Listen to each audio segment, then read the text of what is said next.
Baghdad میں ایک بزرگ تھے تو درزیوں کا کام کرتے تھے. اللہ کے نبی حضرت ادریس علیہ السلام بھی درزیوں کا کام کرتے تھے. خوش ہوئے نا بات سن کے؟ پیشہ کوئی بھی برا نہیں. ایک برا ہے وہ ہے ہاتھ پھیلانا. اس کے علاوہ کوئی پیشہ برا یہ برا نہیں، یہ ہاتھ پھیلانا برا ہے. حضرت شیخ محمد بن حسن کہتے ہیں کہ وہ بزرگ جو تھے نا، امام غزالی نے لکھا ہے، وہ درزیوں کا کام کرتے تھے تو اس زمانے میں نا کھوٹا سکہ بھی کبھی کبھی آ جاتا تھا. کھوٹا سکہ پرانے لوگوں کو تو پتا ہوگا، چلو نوجوانوں کو بتا دیتا ہوں. چاندی کے سکے ہوتے تھے تو اوپر سے جب وہ گھس جاتا تھا نا نمبر، تو اس کو کہتے تھے اب کھوٹا ہو گیا. کیوں جی بزرگوں ایسے ہی ہے. وہ گھس جاتا تھا تو کہتے تھے سکہ، وہ چلتا نہیں تھا کہیں بھی. تو وہ بابا جی کی دکان مشہور ہو گئی تھی کہ وہاں کھوٹے سکے بھی چل جاتے، لوگ دے آتے تھے کھوٹے سکے. بہت سارے لوگ دے دیتے، بابا جی چپ کر کے قبول کر لیتے. مشہور ہو گیا، جو بھی جاتا کھوٹے سکے دے آتا، بابا جی قبول کر لیتے. پھر شام کو نہ گھوڑے پہ بیٹھ کے جاتے اور دریا میں بہا. ایک دن کچھ بندے کھوٹے سکے لے کے آ گئے تو بابا جی ابھی مصلے پہ تھے، نماز پڑھ رہے تھے. تو بیٹے نے کپڑے دیے تو کھوٹے سکے وصول کی. تو وہ کھوٹے سکے دینے والا شخص کھوٹے سکے دے رہا تھا تو وہ بچہ کہنے لگا تم نے بڑی عرصہ بیوقوف بنایا میرے ابا کو، کھوٹے سکے دے لے جاؤ. کہنے لگا تمہیں واقعی نہیں پتا چلتا کھوٹے ہیں؟ کہا ابا جی کا نہیں مجھے پتا، پر مجھے تو پتا ہے نا. اور میرا ابا شام کو کھول کے دیکھتا ہے تو پھر جو کھوٹے کھوٹے ہوتے ہیں انہیں دریا میں بہا کے آتا ہے. لے جاؤ اپنے. اتنی دیر میں بزرگ نماز سے فارغ ہوئے، کہنے لگے نہیں نہیں بیٹے رکھ لے، کھوٹے رکھ لے. سننا بات. کہا جناب کیوں؟ فرمانے لگے میں کھوٹے اس لیے رکھ لیتا ہوں کہ لوگوں نے پیسوں میں ملا کے دوسروں کو بھی تو دینے ہیں نا. تو میں چاہتا ہوں چلو باقی لوگ نقصان سے بچ جائیں، ہمارا تو گزارا ہو ہی رہا ہے. باقی لوگ نقصان سے بچ جائیں. اور فرمایا پھر میں شام کو جا کے دریا میں ڈال کے آتا ہوں کہ کہیں میری اولاد بھی ان کو آگے نہ چلا دے. میں چاہتا ہوں کہ اور لوگ اس کام سے بچ جائے. درویش کہتے ہیں کہ جب اس بابے کا آخری وقت آیا نا تو جو اس نے جملہ کہا میرا کلیجہ پھٹ گیا. آخری وقت جو اس نے دعا مانگی تو فرماتے ہیں میرے اندر وجد اور کیف کی صورت پیدا ہو گئی.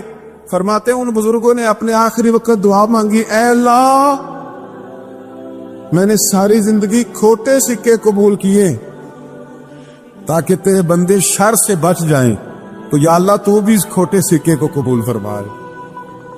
اللہ میں نے کھوٹے سکے قبول کیے، کھوٹے، تاکہ تیرے بندے تکلیف سے بچ جائیں. تو مالک میں بھی کھوٹا ہی ہوں، اللہ تو بھی اس کھوٹے کو قبول فرما لے. اور یہ دعا مانگ کے نا تو کبھی روتے کبھی ہنستے.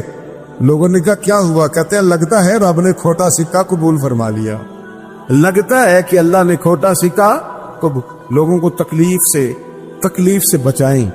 ہمارا وجود یارو مطلب کیا ہو جائے گا 2 منٹ کے لیے سمجھ لے کیا ہو جائے. یعنی اگر آپ بڑے غصے سے باہر آئے اور پاپڑ بیچنے والے پہ آپ نے غصہ نکال لیا سارا، میں رات کی ڈیوٹی کر کے آیا ہوں، تھکا ہوا ہوں، اور تو پاپڑ بیچنے آ گیا. تم لوگ بڑے نالائق ہو، بدتمیز ہو. آپ نے یہ سخت جملے کہہ دیے، چپ کر کے وہ آدمی معذرت کر کے گزر گیا. وہ تو سارا دن پریشان رہے گا نا کہ میری غریبی کا مذاق اڑا ہے. مطلب ہو کیا گیا؟ ہوا کیا اگر اس نے کوئی بات کر لی؟ ہم نے ارادہ کرنا ہے کہ ہم نے آسانیاں دینے کی کوشش کرنی، ہم نے لوگوں کو تکلیف نہیں دینی، ہم نے کسی کو آزمائش میں مبتلا نہیں کرنا، ہم نے کوئی ایسا کام نہیں کرنا جس کی وجہ سے لوگ سمجھیں کہ یہ آدمی بوجھ بن گیا. کبھی بوجھ نہ بنے. یارو معراج کی بات کرنے کا تو اب وقت آیا ہے، اس لیے کہ معراج کا سارا واقعہ تو مسجد اقصی کے گرد گھومتا ہے. سبحان الذی اسری بعبدہ لیلا من المسجد الحرام الی المسجد الاقصی. حضور نے معراج کی رات مسجد اقصی میں نماز پڑھائی تھی. اور ایک بار پھر سے طیبہ سے فلسطین میں آ، راستہ دیکھتی ہے پھر مسجد اقصی تیرا. ایک بار حضور گئے تھے مکے سے مسجد اقصی، اور پھر حضور فرماتے ہیں جب میں واپس گیا نا تو کفار نے جو کہ مسجد اقصی دیکھی ہوئی تھی تو مجھ سے پوچھنا شروع کر دیا کہ مسجد اقصی کی کھڑکیاں کتنی ہیں، دروازے کتنے ہیں، پلر کتنے ہیں. جب انہوں نے سوال جواب کیے تو حضور فرماتے ہیں کہ رب کریم نے مسجد اقصی کو اٹھا کے میرے سامنے رکھ دیا. میں دیکھتا جاتا تھا، بتاتا جاتا تھا، کہہ لوں بات کر لوں. ایک دفعہ حضور مکے سے مسجد اقصی آئے اور ایک دفعہ مسجد اقصی میرے نبی کی زیارت کے لیے مکے گئی، حضور کی زیارت کے لیے مکہ شریف گئی۔ او میرے نبی تو صرف کسی چیز کی طرف ایک دفعہ دیکھ لیں تو وہ رحمت کے پھول کھلتے ہیں۔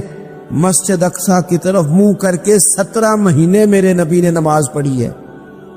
مسلمانوں پتہ ہی کوئی نہیں، ہماری خبریں ہی اور ہیں، ہمارا درد ہی اور ہے، ہمیں پتہ ہی نہیں بم کہاں برس رہے ہیں، ہمیں یہ خبر ہی نہیں۔ اور میں اس دور میں تقریریں کر رہا ہوں جہاں سوتوں کو جگانا نہیں پڑتا، جاگتوں کو جگانا پڑتا ہے۔ سیانے لوگوں کو سمجھانا ہمارے ذمہ لگ گیا، کیا کرے؟ اس قوم کو سکھانا پڑتا ہے جسے پتہ سارا ہے، لیکن جان بوجھ کے آنکھیں ہماری بند ہے۔ یہ مولوی کو بات کرتا تو لوگ کہتے دیکھو مولوی گالی دیتا ہے، لیکن اگر قائد اعظم محمد علی جناح کہے کہ اسرائیل امریکہ کی ناجائز اولاد ہے تو پھر تو تمہیں ہضم کر لینا چاہیے نا، پھر تو لبرل کو بھی ہضم ہونا چاہیے نا کہ قائد اعظم نے کہا ہے، اور اس ناجائز بچے کو تم نے اتنی طاقتیں دے دی کہ وہ مسلمانوں کے قبلہ اول میں نماز پڑھنے والوں کو بھی نہ بخشے۔ کہاں گئی تمہاری وہ انسانی حقوق کی بڑی بڑی تنظیمیں، کدھر گئی؟ اور میرا پاکستانی میڈیا سے بھی سوال ہے، چند دن پہلے سیالکوٹ میں ایک واقعہ ہوا، ناانصافی ہو گئی جی، ناانصافی ہو گئی جی ایک بی بی کے ساتھ۔ ہر بندے نے شور مچایا، بڑے بڑے طوفان اٹھتے ہیں، کیوں ہوا جی کیوں ہوا؟ تو مسجد اقصی کی توہین ہو گئی تو پھر طوفان کیوں نہیں اٹھا؟ ٹاک شو کیوں نہیں ہوئے؟ بحثیں کیوں نہیں ہوئی؟ میں اس موم بتی مافیا کا کیا کروں؟ ان لبرل لوگوں کا کیا کروں؟ ان کے سپورٹروں ووٹروں کا کیا کروں؟ ان سیاسی جماعتوں کے کارکنوں کو کیا نام دوں کہ جو ان فضول بحثوں میں تو وقت ضائع کرتے ہیں، اور وہ مسجد اقصی جس کے بارے میں میرے نبی پاک صلی اللہ علیہ وسلم سے ایک صحابیہ نے پوچھا تھا، یا رسول اللہ مسجد اقصی میں نماز پڑھنا کتنا کو بہتر ہے باقی نمازوں کے مقابلے میں؟ تو حضور نے فرمایا 1000 گنا بہتر ہے۔ بی بی عرض کرنے لگی، سونے میں جا تو نہیں سکتی، دل بڑا کرتا ہے۔ حضور نے فرمایا جا نہیں سکتی تو وہاں تیل ہی بھجوا دے، جس میں حاضری لگوانے کی حضور بات کریں جس مسجد میں۔ اور نبی پاک علیہ السلام نے فرمایا خاص کر کے سفر کرنا ہوا تو 3 مسجدوں کے لیے کرنا، ایک مسجد حرام بیت اللہ کے لیے، ایک مسجد نبوی کے لیے، اور تیسرا مسجد اقصی کی۔ ایک بات بڑی ضروری ہے، وہ میں نے آپ سے ضرور کرنی ہے۔ ایک آیت ہے قرآن پاک کی سورۃ بقرہ پہلا سپارہ آیت نمبر 120۔ اللہ تعالیٰ نے ایک حد بیان کر دی، فرمایا وَلَن تَرْضَىٰ عَنْكَ الْيَهُودُ وَلَا النَّصَارَىٰ حَتَّىٰ تَتَّبِعَ مِلَّتَهُمْ۔ فرمایا یہ یہودی اور عیسائی تم سے ہرگز راضی نہیں ہوں گے۔ یہ قرآن ہے، اور سادہ ترجمہ تفسیر کی بھی ضرورت نہیں۔ یہ معاہدے کر لیں، محبت کے وعدے کر لیں، یہ تم سے راضی نہیں ہوں گے۔ کب راضی ہوں گے؟ حتیٰ تتبع ملتہم، یہاں تک کہ تم ان کے دین کی پیروی کرنے لگ جاؤ۔ میرا جب پہلی دفعہ پاسپورٹ بنا تو میں نے سارا پڑھا، کتابیں پڑھنے کا شوق تھا شروع سے۔ اس کے ہر صفحے پہ لکھا ہے کہ سوائے اسرائیل کے، یعنی آپ پوری دنیا میں یہ سبز ہلالی پاسپورٹ لے کے جا سکتے ہیں، خبردار اسرائیل آپ یہ پاسپورٹ لے کے نہیں جا سکتے۔ یعنی اتنی نفرت کسی ملک سے کہ اس پر لکھ کے چھاپ دیا ہر صفحے پر کہ یہ پاسپورٹ سوائے اسرائیل کے ہر ملک کے لیے کارآمد ہے۔ میرا سوال ہے عرب کے ان لیڈروں سے جنہوں نے اسرائیل کے ساتھ معاہدہ کیا، مجھے بتاؤ تمہیں فلسطین کی بیٹیاں بھول گئی نا ساری کی ساری؟ تمہیں وہ ماں بھول گئی نا جو مسجد اقصی کے دروازے پہ کھڑی ہو کے چیخیں مارتی تھی اور کہتی تھی کوئی علی کو خبر کرو کہ میری بچیاں قید میں ہیں؟ اور بھول گئی؟ تمہیں وہ بہن بھول گئی نا جس پر شراب کی بوتل انڈیڑتے تھے اسرائیل کے فوجی؟ وہ آپ کو ابھی بھی ویڈیو مل جائے گی، وہ انڈیلتے تھے شراب کی بوتلوں سے، پکڑتے تھے، دست درازی کرتے تھے، اور وہ بیٹی کہتی تھی یا رحمت للعالم۔ بھول گیا تمہیں وہ سارا کچھ؟ تم نے 1 منٹ لگایا اور تم معاہدہ کس سے کروا رہے ہو؟ امریکہ کے صدر سے؟ اتنا ظلم کیا تم نے، اتنا قاتل کے ساتھ معاہدہ؟ کیا سمجھتے ہو فلسطین والوں کا کوئی والی وارث نہیں؟ سنو، میرے رسول کریم صلی اللہ علیہ وسلم نے فرمایا میرا کوئی مالدار امتی دنیا سے چلا جائے، پیسے جائیدادیں چھوڑ کے جائے تو اس کی اولاد میں بانٹ دینا، لیکن اگر اس کے ذمہ قرضہ ہو تو میرے پاس آ جانا، میں اپنے امتی کا قرض ادا کروں گا۔ جس کا کوئی وارث نہیں ہوتا، مدینے والا اس کا وارث ہوتا ہے، میں قرض دوں گا اپنے امتی کا۔ کیا سمجھتے ہو فلسطینی لاوارث ہے؟ صبح قیامت نبی پاک تم سے سوال کریں گے، تمہیں اللہ کے حضور حاضری دینی ہے۔ کیوں نہیں صلح کرتا اسرائیل فلسطین کے ساتھ؟ لبنان کے ساتھ دوستی کیوں نہیں کرتا؟ شام سارا کٹ گیا اسرائیل کی وجہ سے۔ اور آج تمہیں خیال آیا ان کے ساتھ معاہدہ کرنے کا؟ ہمیں سبق پڑھاتے ہو خدا سے ڈرو. اور پھر اقبال کہتے ہیں مسلمانوں سے مایوس نہ ہونا، حکمرانوں سے زیادہ امیدیں بھی نہ لگانا. وہ جو چھوٹے چھوٹے لوگ نکلے تھے نا صحرا سے، بظاہر غریب تھے، بظاہر ان کے پاس مال نہیں تھا، وہ خالد بن ولید جیسے، وہ سعد بن ابی وقاص جیسے، بظاہر ان کے پاس زیادہ اسلحہ نہیں تھا. اقبال کہنے لگے مایوس نہ ہونا، یہ نہیں کہنا بن کچھ نہیں سکتا. فرمانے لگے رات میں نے سنا ہے فرشتے آپس میں باتیں کر رہے. واہ اقبال تیرا بھی انداز کتنا نرالا ہے. کہنے لگے رات فرشتے آپس میں باتیں کر رہے تھے، میں نے سن لی ہیں. بھلا وہ کیا کہہ رہے تھے؟ یہ سارے لوگ نا خالد بن ولید، سعد بن ابی وقاص، یہ صحرا کے رہنے والے، اور اس وقت کی سب سے سپر پاور روما کہلاتی، الٹ پلٹ کے رکھ دی ساری رومی سلطنت. تو اقبال کہنے لگے رات فرشتے آپس میں باتیں کر رہے تھے کہ سنا ہے پاکستان کے، ہندوستان کے مسلمان جوان مایوس ہو گئے. کہنے لگا نہ مایوس ہونا، نکل کے صحرا سے، جس نے روما کی سلطنت کو الٹ دیا تھا، نکل کے صحرا سے. گرمی دیکھو اس شیر کی، ولولہ دیکھو اس مرد کا جو مصور پاکستان ہے. نکل کے صحرا سے جس نے روما کی سلطنت کو الٹ دیا تھا، سنا ہے میں نے یہ قدسیوں سے، وہ شیر پھر ہوشیار ہوگا. وہ کل باتیں کر رہے تھے کہ بہت سارے ان میں سے پھر جاگ گئے اور بڑی جلدی وہ بلاک بنائیں گے. سنا ہے میں نے یہ قدسیوں سے کہ وہ شیر پھر ہوشیار ہوگا، وہ آئے گا میدان میں، نکلے گا. لوگ بیچارے عقیدتوں اور محبتوں کا خراج دیتے رہیں گے، لیکن وہ حصل ما فی الصدور، جب قیامت میں پردہ کھلے گا، وہ قیامت میں پردہ کھلے گا. میں نے کہا تھا کچھ جمعے پہلے، پھر بات دہراتا ہوں. ایک درویش شخص ہیں، وہ کہتے ہیں میں زندگی میں کبھی نہیں کام پا، پر ایک طوائف مجھ پہ راشا طاری کر گئی. طوائف کہتے ہیں میں نے جبہ کبا پہنا تھا، طوائف میرے پاس سے گزر رہی تھی، تو میں نے اس کو کہا کہ بچے باز آ جاؤ، اللہ اللہ کیا کر چھوڑ دے. تو اس نے نقاب آگے کر لیا. کہنے لگی بابا میں تو آپ کی بات پر عمل کروں گی، پر ایک جملہ کہنے کی اجازت ہے؟ تو میں نے کہا بیٹی کہہ لو. تو کہنے لگی بابا میں تو جو نظر آ رہی ہوں نا وہی ہوں، جو نظر آتی ہے وہی کہلاتی ہوں. تو بتا تو جو کہلاتا ہے وہ نظر، جو نظر آتا ہے وہی کہلاتا ہے کہ کچھ اور بھی ہے؟ تو کہلاتا کچھ ہے اور بنا ہوا ہے کچھ اور. تو بھی دیکھ کے تو وہی ہے جو تو کہلاتا ہے. کیا حساب نہیں دینا لوگوں نے؟ باہر نہیں آئی تھی یہ ساری چیزیں؟ انہیں بڑا دھوکہ، اور کوئی چیز نہیں ملی استعمال کرنے کو.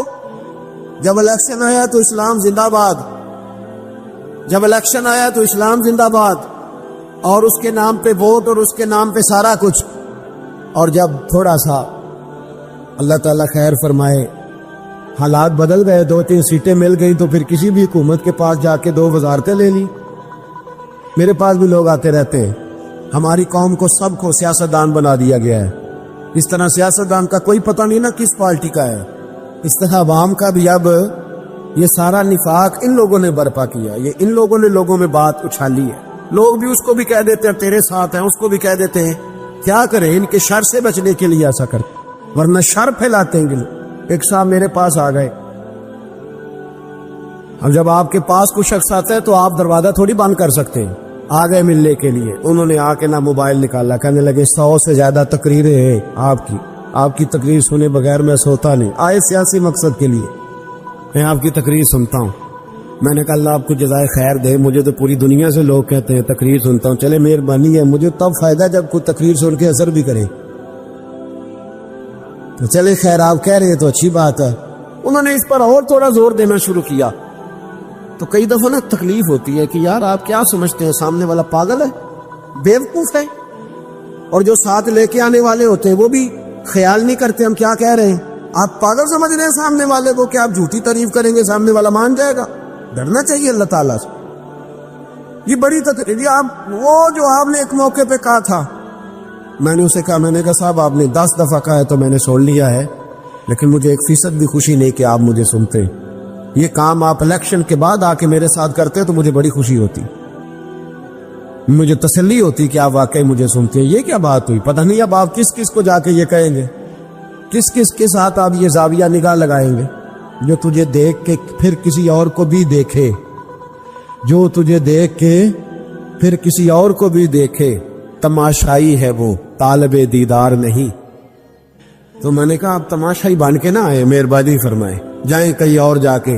کیا سمجھا لوگوں نے؟ جس طرح کا آپ موڈ آئے گا، جس کے ساتھ آپ جائیں گے۔ اب تو اتنا ماحول عجیب ہو گیا، پہلے کو کسی بزرگ سے ملتا تھا نا، کسی کو نیک سمجھ کے تو کہتا تھا حضرت میرے لیے دعا کرنا، اب کو ملتا تو کہتا حضرت جی اوراں ویکھیا جے تہاڈی سیلفی لینی ہے۔ یہ کون سا دین؟ آپ مذہب کے نام پہ بھی وہی ملما سازی، وہی بناوٹ۔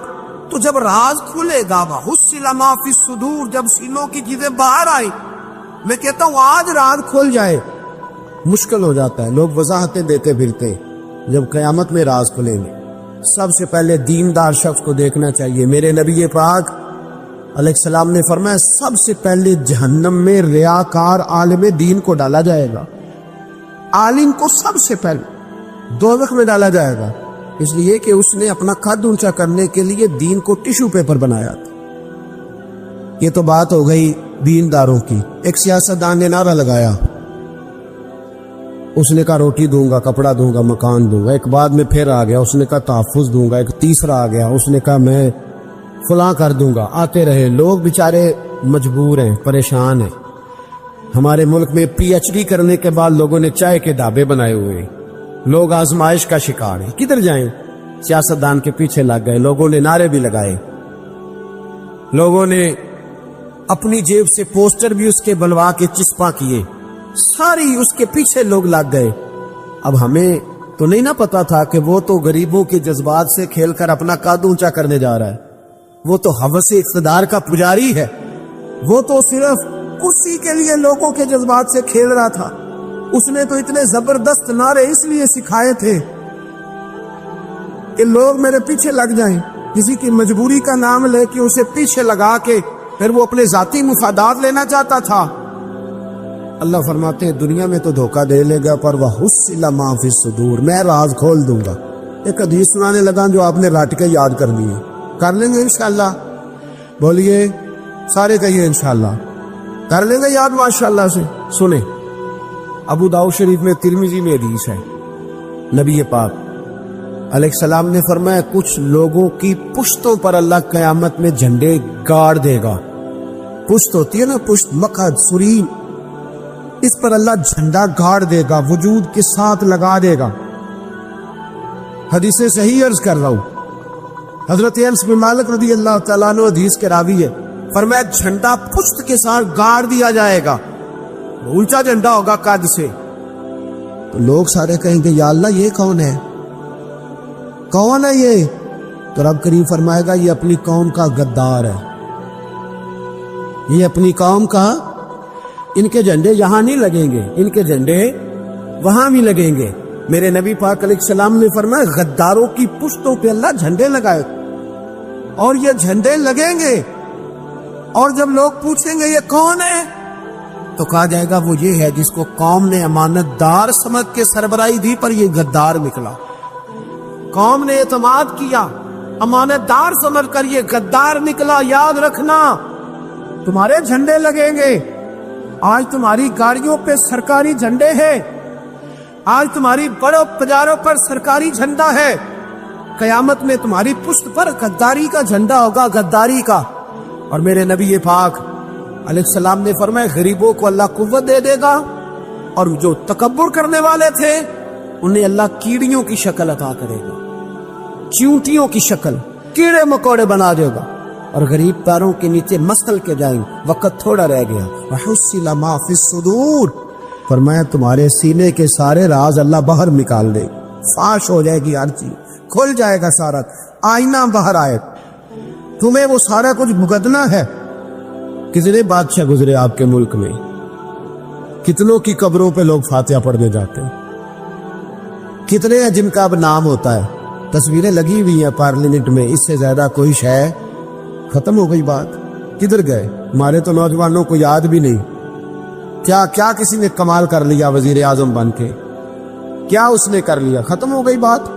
خدا را جو آپ ہیں آپ وہی بیان کریں، دھوکہ نہ دیں، ورنہ یہ رات جب کھلے گا، میرے نبی پاک علیہ السلام نے فرمایا بہت بڑا تاجر قیامت میں اللہ کی بارگاہ میں کھڑا کیا جائے، اللہ اس کے بچوں کو بھی بلائے گا، کہے گا تمہیں پتہ ہے تمہارا مال حرام ہے، ناجائز ہے، تمہارے باپ نے دھوکے سے کمایا ہے، تو نبی پاک علیہ السلام نے فرمایا، امام سیوطی نے حدیث لکھی ہے، نبی پاک فرمانے لگے وہ اولاد اپنے باپ پہ مقدمہ کر دے گی، وہ جن کو دیا گیا نا کہ وہ والا پلاٹ بھی تیرا، وہ والا بھی تیرا، وہ والا بھی، وہ مقدمہ کر دے. وہ کہیں گے اے اللہ ہم نے اس سے کہا تھا ہمیں ناجائز مال دے، اس سے پوچھ اس نے کیوں کمایا. میرے مصطفیٰ کریم علیہ السلام فرماتے ہیں احد پہاڑ کے برابر اس کی نیکیاں ہوں گی، لیکن جرم یہ ہوگا کہ کمائی حرام تھی، تو اللہ کریم ان بچوں کے مقدمے کی وجہ سے باپ کو جہنم میں داخل کر دے گا.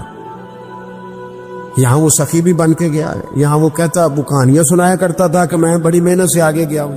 وَحُصِّلَ مَا فِي الصُّدُورِ، میں تمہارے سینوں کی چھپی چیزیں راز کھول دوں، راز فاش ہو، تمہیں ہر چیز دیکھنی پڑے گی. میرے رسول پاک علیہ السلام کی ایک حدیث بڑی انفرادی ابن حجر نے لکھی، میں تو اس حدیث کو پڑھ کے میں نے کتاب بند کر دی. میں نے کہا اللہ انہیں معاف کرے. نبی پاک علیہ السلام نے فرمایا جس کو امین بنایا گیا اور اس نے خیانت کی، وہ کسی جگہ کا بھی امین تھا، وہ ممبر رسول کا امین تھا یا ڈاکٹر کی کرسی کا، وہ کسی سکول کے ادارے کا امین تھا یا حکومت میں کسی عہدے پہ جسے امین بنایا گیا. توجہ ہے میری بات پر؟ جسے امین بنایا گیا اس نے خیانت کی، تو اس نے جس چیز کی خیانت کی ہوگی وہ چیز قیامت کے دن اس کی گردن کے ساتھ لٹکی ہوئی ہوگی، گردن کے ساتھ. محبوب فرمانے لگے ایک شخص آئے گا اس کی گردن پر اونٹ بیٹھا ہوگا، اور حدیث کے لفظ یہ ہیں حضور فرماتے ہیں مجھ سے فریاد کرے گا کہ یا رسول اللہ میری مدد کرے، تو میں اسے کہوں گا میں نے تجھے سمجھایا نہیں تھا، اب تیرے بارے میں اللہ فیصلہ کرے گا. پھر ایک اور شخص آئے گا تو اس کی گردن کے ساتھ، اس نے چونکہ گھوڑے چرائے تھے تو اس کی گردن کے ساتھ گھوڑے لٹکے ہوئے ہوں گے، گھوڑے. اللہ اکبر. تو فریاد کرے گا حضور میری مدد کرے. ذرا یہ چیزیں بھی جاگ کے سنا کریں. آپ شفاعت رسول کے موضوع پر نعرے لگاتے ہیں، پہلے یہ بھی تو دیکھیں نا حضور سفارش کریں گے کس کی، اس پر بھی ذرا غور فرمائیں. وہ جو سبحان اللہ ماشاءاللہ والا عنوان ہوتا ہے اس پہ کہتے ہیں ماشاءاللہ جی آج تو پتہ چل گیا جنتی ہے. وہ بھائی جنت کی سڑک پہ بھی تو چڑھنا ہے کہ نہیں، وہ رستہ بھی اختیار کرنا ہے کہ نہیں، کہ آپ کا خیال یہ ہے کہ آپ کو ہیلی کاپٹر کے ذریعے جنت میں ڈال دیا جائے، کچھ کرنا نہ پڑے. عزیز بھائی میرے نبی پاک علیہ السلام فرمانے لگے کچھ لوگ ایسے ہوں گے کہ ان کی گردنوں کے ساتھ بکریاں ممننا رہی ہوں گی، گدھے ہنہنا رہے ہوں گے. فرمایا وہ فریاد کریں گے تو میں کہوں گا تمہیں سمجھایا نہیں تھا. اور پھر حضور فرماتے ایک شخص آئے گا جس کی گردن کے ساتھ اژدہا بندھا ہوگا، اس کے منہ کو ڈسے گا، تو وہ کہے گا اسے پیچھے ہٹاؤ، اور پھر اس سے کہے گا اژدہے سے تو ہے کون؟ تو وہ کہے گا میں تیرا وہی مال ہوں جسے تجوری میں سنبھال کے رکھتا تھا، آج میں تیری گردن سے لپٹ گیا ہوں تو کہہ رہا ہے پیچھے ہٹ جا. بھائی راز کھلے گا، آپ یقین کریں اچھے لوگوں کے جب راز کھلیں گے قیامت میں تو موج لگ جائے گی. راز صرف بروں کے نہیں کھلیں گے، اچھے لوگوں کے بھی راز ہیں. توجہ ہے میری بات پر؟ حضرت اویس کرنی بھی آئیں گے جو ساری زندگی راز میں رہے. تو میرے نبی پاک فرماتے اس شخص نے مکان نہیں بنایا، گھر نہیں بنایا، لیکن جناب ویسے کرنے جب جنت میں داخل ہوں گے تو اللہ 70,000 فرشتوں کا جلوس انہیں عطا فرمائے گا. اللہ انہیں 70,000 فرشتوں کا جلوس دے گا. اس جلوس میں وہ جنت میں جائیں گے، ان لوگوں کو اللہ شانے دے گا اور میں راز کھلے گا. راز قیامت کے دن کچھ لوگ ان کے چہرے 14ویں کے چاند کی طرح چمکیں گے اور انبیاء اور علماء ان کو دیکھ کر رشک کریں گے کون ہے؟ میرے مصطفیٰ کریم علیہ السلام فرماتے ہیں رب کریم فرمائے گا یہ میرے محبوب کی امت کے وہ نیک لوگ ہیں جس سے بھی محبت کرتے تھے اللہ کی رضا کے لیے کرتے تھے، اور جس سے بھی انہوں نے زندگی میں دشمنی رکھی صرف اللہ کی رضا کے لیے. اب یہ اللہ کی رضا والا معاملہ کہاں تھا؟ ان کے سینے کے اندر. اس کی جزا انہیں قیامت میں ملے گی. کچھ لوگوں کا راز کھلے گا، انہیں بڑا لطف آئے گا. جوانوں سادہ زندگی آسان ہوتی ہے، یہ جو زیب و زینت والی زندگی ہے یہ مشکل بڑی ہے. آپ یقین کریں جن لوگوں نے کپڑے پہننے ہیں نا پردے کے لیے وہ بڑے سوکھے ہیں، جو بھی مل گیا پہن لیا، اور جنہوں نے دکھانے کے لیے پہننے وہ بڑی مصیبت ہے کہ یار میں نے اتنا مہنگا جوڑا پہنا ہے کسی نے تعریف ہی نہیں کی. کوئی تعریف کر دے تو پھر کہتے ہیں دیکھا نا آنکھیں چندیا گئی نا دیکھ کے، اور نہ کرے تو کہتے ہیں جل ہی گیا ہے پورا. ایک جملہ نہیں بول سکا، چونکہ مزاج ہے نا. یہاں جو آدمی کھیت سے اٹھ کے آیا نا چارہ کاٹتا، تو اس کو جہاں بھی موقع ملے گا اس نے بیٹھ جانا ہے، جمعہ پڑھنا، نکل جانے. اور جس بچے نے 4-5 ہزار بالوں والوں کو دیا نا، سیدھے کر دے ذرا میرے، وہ بڑا پریشان ہے کہ میں نے اتنی محنت کی ہے کسی بندے نے دیکھا بھی نہیں. سادہ زندگی آسان ہوتی ہے، بندہ سوکھا رہتا ہے. اور جو تکلفات والی زندگی ہے، لوگ تعریف کریں، لوگوں سے کچھ، وہ مشکل ہے. حضرت مولا علی اتنی حکمت، اتنی دلیری، اتنے بڑے آدمی، لیکن ایک دن نا نبی پاک صلی اللہ تعالی علیہ وسلم کو پتہ چلا کہ حضرت فاطمہ زہرا میں اور جناب علی میں کسی بات میں رائے کا اختلاف ہوا ہے. تو حضرت علی ناراض ہو کے چلے گئے، حضور ڈھونڈنے نکلے. یہ بخاری میں موجود ہے. سرکار ڈھونڈنے نکلے تو دیکھا کہ حضرت علی نا مسجد نبی کے ساتھ ننگی زمین پر ایک چادر بچھائی تھی. تو وہ جب سوئے حضرت علی تو آپ نے کروٹیں بدلی تو چادر بھی تھوڑی سی رکھ گئی. تو سارے کپڑوں کو مٹی لگی ہوئی ہے اور آرام سے حضرت مولا علی شیر خدا آرام کر رہے ہیں. میں جوانوں آپ سے کہتا ہوں، یہ زندگی سوکھی ہوتی ہے. میں نے کھیت کی وٹ پہ، بننے پہ، کھیت کے کنارے پہ کسان سوتے ہوئے دیکھے ہیں، اور میں نے 1.5 کروڑ کی گاڑی میں نفسیات کے ڈاکٹر کے پاس بیٹھا وہ شخص دیکھا ہے جو کہتا ہے پتہ نہیں کیا بات ہے، نیند کیوں نہیں آتی. وہ زندگی آسان ہے، اس میں تھکاوٹ ہوئی. بندہ سو گیا جہاں جگہ میں نہیں، سو گیا اور کچھ تڑپ رہا ہے کیونکہ وہ عادی ہو گیا ہے. یہ 2 منٹ کے لیے بند ہو گیا ایسی، تو وہ گیا. حضرت علی وہاں آرام سے، سارے کپڑوں کو مٹی لگی ہے. میں مولا کائنات کی بات کر رہا ہوں، میں شیر خدا کی بات کر رہا ہوں، میں اسد اللہ کی بات، امام المشارق والمغارب کی بات کر رہا ہوں. حضرت مولا علی اور زمین پہ، سنگیو زمین پہ آرام سے سو رہے ہیں. میرے محبوب گئے اور جا کے فرمایا، یا ابو تراب، او مٹی والے اٹھ جا. کپڑوں کو مٹی لگی تھی نا، مٹی والے اٹھ جا. لفظ کیا، یا ابا تراب، او مٹی والے. حضرت علی کو ساری حیات ظاہرہ جس نے بھی ابو تراب کہا، جناب علی بڑے ہی راضی ہوئے، خوش ہوتے تھے، فرماتے تھے یہ مجھے کہو، یہ میرے نبی نے مجھے کہا ہے. اور مٹی والے اٹھ جا. آپ کی زندگی کی جو سادگی ہے، میں آپ سے عرض کروں، ہمارے تکلفات ہمارے اپنوں کو بڑا پریشان کرتے. ایک دماغ وہ ہوتا ہے جو جہاں بٹھاؤ بیٹھ گیا، تو بوڑھا سسر بھی سکون میں ہے، ساس بھی آرام. اور ایک وہ ہے کہ جو ہر بات میں بگڑتا ہے کہ یہ چادر میرے شایان شان تھی جو بچھائی ہے، پتہ نہیں ہے میں کون صاحب ہوتا ہوں، تم نے میری مرضی کے مطابق فلانا کام نہیں کیا. آپ یقین کریں، سسر بیچارہ ادھار پکڑتا پھرتا ہے کہ داماد صاحب آ رہے، ہر بات میں رٹا، ہر بات میں جھگڑا. میرے پاس سنگی دور دراز سے آتے ہیں تو میں دیکھتا ہوں کہ اپنا لہجہ ہے. تو کچھ لوگ اتنے میٹھے، اتنے پیار والے آتے ہیں کہ یوں محسوس ہوتا ہے کہ جیسے ان کے لیے آپ کو کوئی تکلف کرنے کی ضرورت نہیں. اور کچھ ایسے ہیں کہ آپ کو سرانے کھڑے ہونا پڑتا ہے کہ جناب کی چائے جلدی لے آئیں. مزاج نازنی پہ بعض چیزیں گراں گزرتی. تو بھائی جب آپ سادہ اور آسان ہو جاتے ہیں تو آپ دوسروں کے لیے بھی دشواری کم پیدا کرتے ہیں. حضرت علی شیر خدا کہتے ہیں بھوک لگ گئی تھی، بھوک بڑی لگ گئی اور حالات غربت کے تھے، آزمائش تھی. تو فرماتے ہیں کہ میں نے سوچا مزدوری نہ کر لیں. ہم کیا کرتے ہیں، جو زیادہ غریب ہے وہ مانگ لیتا ہے، جو درمیانے طبقہ ہے کا وہ ادھار لے لیتا ہے. حضرت مولا علی نے کیا فرمایا؟ فرمایا مزدوری نہ کر لیں، چونکہ حالات کچھ اور تھے.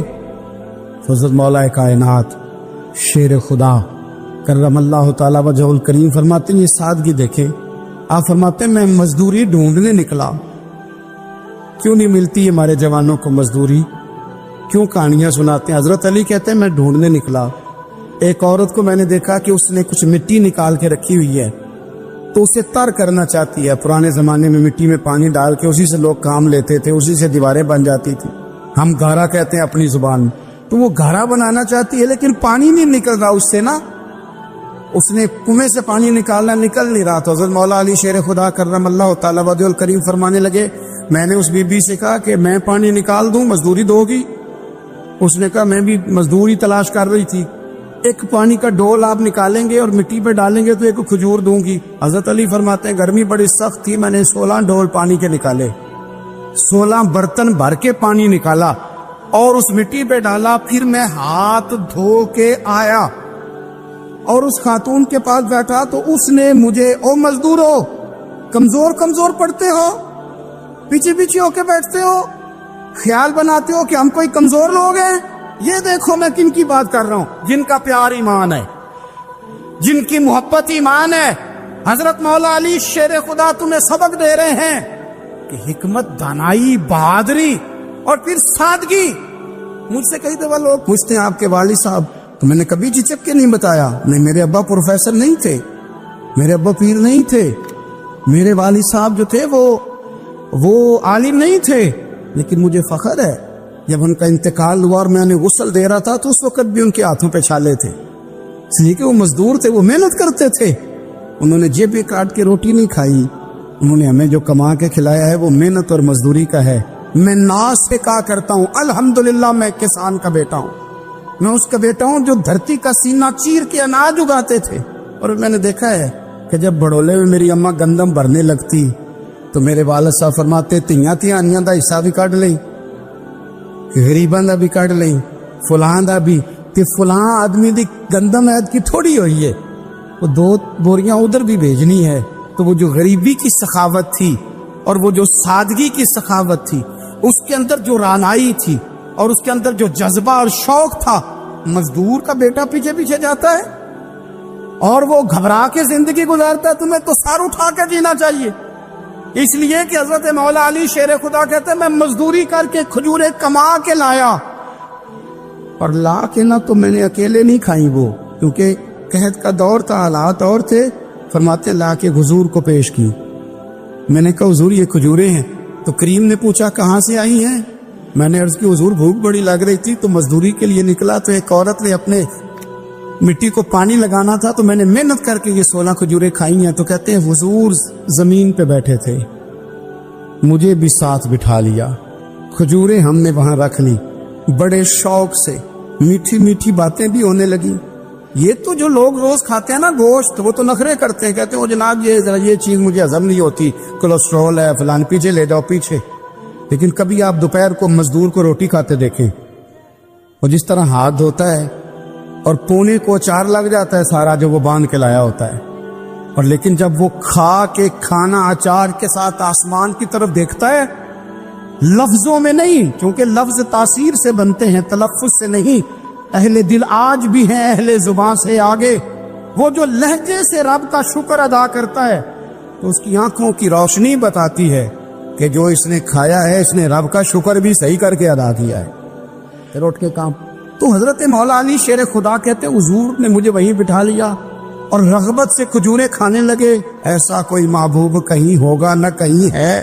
دیکھو بیٹھا ہے چٹائی پہ مگر عرش نشی ہے، اور ملتا نہیں کونین کو کیا کیا تیرے در سے ایک لفظ نہیں ہے جو تیرے لب پہ نہیں ہے. اپنی زندگی میں یہ 3 باتیں اپنائیں. ایک تو حکمت کے ساتھ دانائی، مزاج جارحانہ نہ بنائیں. جارحانہ مزاج سے کچھ بیوقوفوں کو تو متاثر کیا جا سکتا ہے، فہم و فراست والے لوگوں کو متاثر نہیں کیا جا سکتا. جارحانہ مزاج نہیں، حکمت والا، دانائی والا، معاملہ فہمی والا مزاج بنا. اور دوسرا، کمزور نہیں پڑے زندگی میں، اپنے آپ کو خود حوصلہ دیں. اپنے آپ حوصلے میں ہوں گے تو آپ کے ارد گرد لوگ تسلی میں ہوں. آپ اپنے مزاج میں دلیری لائیں. اور تیسری بات، زندگی کو سادہ کریں. یہ سادہ ہوگی آپ کے لیے، آپ کے گھر والوں کے لیے، سب کے لیے آسانی ہو. جو آدمی گھر جاتا ہے اور مصیبت کھڑی کر دیتا ہے نا میں آ گیا ہوں، تو اس کے گھر والے بھی بڑے پریشان ہیں. اس کے بچے یہ دعا نہیں کرتے ابا جی گھر آئیں، بلکہ یہ دعا کرتے ہیں کہ یہ آئے ہیں تو اللہ جانے کب جائیں گے. حضور کو مکہ بھی بڑا ہی پیارا ہے، اس شہر سے بھی رسول کائنات کو بڑی ہی محبت. لیکن پتہ ہے مسلمانوں کو مدینے سے اتنا پیار کیوں ہے؟ یہ محبت ذاتی نہیں، یہ بھی خدائی ہے. یہ نہ اللہ کی دی ہوئی، مالک کی عطا ہے. حضور نے دعا فرمائی مدینے کی محبت کے لیے. نبی پاک یہ جو ہمارے سینے مچلتے ہیں، دل تڑپتے، ہماری اولادیں روتی ہیں، ہم سب کچھ قربان کر کے بھی اس شہر نور میں جانا چاہتے، تو یہ خدائی فیصلہ ہے، اللہ کی پیدا کی ہوئی محبت ہے. حضرت سیدہ عائشہ صدیقہ رضی اللہ تعالیٰ عنہ فرماتی ہیں، بخاری مسلم میں موجود ہے، فرماتی ہیں جب رسول پاک صلی اللہ علیہ وسلم مدینہ تشریف لائے تو حضرت ابو بکر صدیق رضی اللہ تعالیٰ عنہ اور حضرت بلال حبشی رضی اللہ تعالیٰ عنہ کو نا بخار ہو گیا. تو فرماتی ہے چونکہ دونوں کو بخار تھا تو ایک روایت میں تو یوں بھی ہے کہ حضرت بلال نا مکے کے فراق میں شعر بھی پڑھتے تھے. انسان اپنے علاقے سے پیار کرتا ہے نا تو مکہ مکرمہ کے فراق میں، جدائی میں اشعار بھی کہتے تھے. حضرت عائشہ صدیقہ رضی اللہ تعالیٰ عنہ کہتی ہیں ان دونوں کا بخار کا حال مجھے معلوم ہوا تو میں حضور کی بارگاہ میں گئی. میں نے عرض کی یا رسول اللہ صلی اللہ تعالیٰ علیہ وسلم، جناب صدیق اکبر کو بھی بخار ہے، سیدنا بلال حبشی کو بھی. میرے دوست تو چاہیے تو یہ نا کہ بیماری کی اطلاع ملے تو شفا کی دعا ہو، پر کریم محبوب دلوں کے حال جانتے ہیں نا. حضور نے کیا دعا فرمائی، کہا اے اللہ جس طرح ہمیں مکے سے محبت کی نا اسی طرح ہمیں مدینے کی محبت دے دے، بلکہ ہمارے دلوں میں مدینے کی محبت مکے سے بھی زیادہ فرما دے.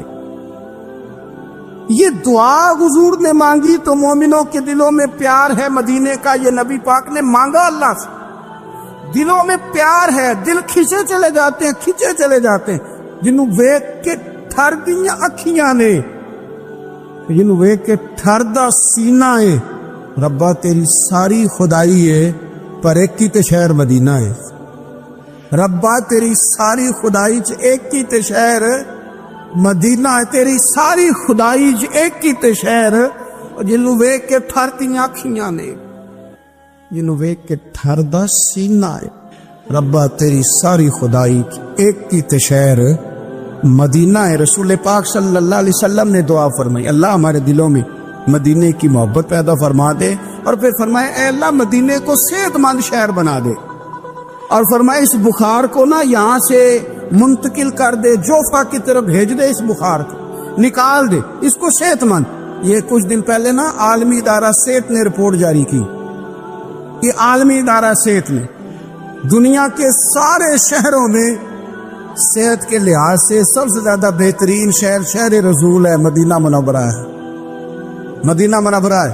ہم عالمی ادارہ صحت والوں سے کہتے ہیں تم رپورٹ نہ بھی نہ جاری کرتے، تم نے تو آج رپورٹ جاری کی ہے نا، تو یہ رپورٹ تو فرشتوں نے پہلے بنا دی تھی، اس لیے کہ حضور نے دعا کی تھی اللہ مدینے کو صحت والا شہر بنا دے. وہاں تو بڑے بڑے بیمار جا کے ٹھیک ہو جاتے.